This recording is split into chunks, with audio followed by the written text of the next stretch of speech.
जो मियाँ बीवी आपस में ज्यादा बातचीत नहीं करते, उनमें दो बातें जन्म लेती हैं, बिला वजह के झगड़े और एक दूसरे से दूरी। मर्द आंखों से मोहब्बत करता है और औरत कानों से मोहब्बत करती है।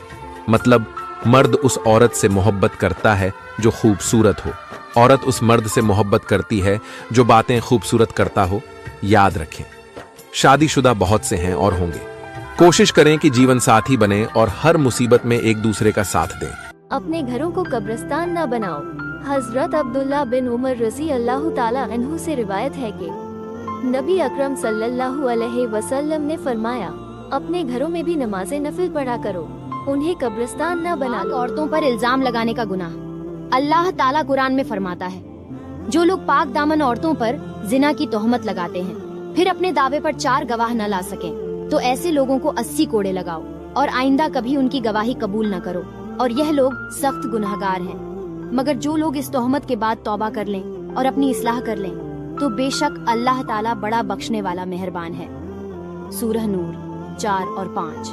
जो मियाँ बीवी आपस में ज्यादा बातचीत नहीं करते, उनमें दो बातें जन्म लेती हैं, बिला वजह के झगड़े और एक दूसरे से दूरी।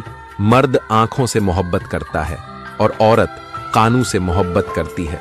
मतलब मर्द उस औरत से मोहब्बत करता है जो खूबसूरत हो, औरत उस मर्द से मोहब्बत करती है जो बातें खूबसूरत करता हो। याद रखें, शादीशुदा बहुत से हैं और होंगे।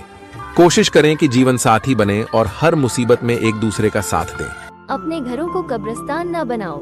हजरत अब्दुल्ला बिन उमर रजी अल्लाह ताला अन्हु से रिवायत है कि नबी अकरम सल्लल्लाहु अलैहि वसल्लम ने फरमाया, अपने घरों में भी नमाज़े नफिल पढ़ा करो, उन्हें कब्रिस्तान न बना लो। औरतों पर इल्जाम लगाने का गुनाह। अल्लाह ताला कुरान में फरमाता है, जो लोग पाक दामन औरतों पर जिना की तोहमत लगाते हैं, फिर अपने दावे पर 4 गवाह न ला सकें, तो ऐसे लोगों को 80 कोड़े लगाओ और आइंदा कभी उनकी गवाही कबूल न करो, और यह लोग सख्त गुनहगार हैं।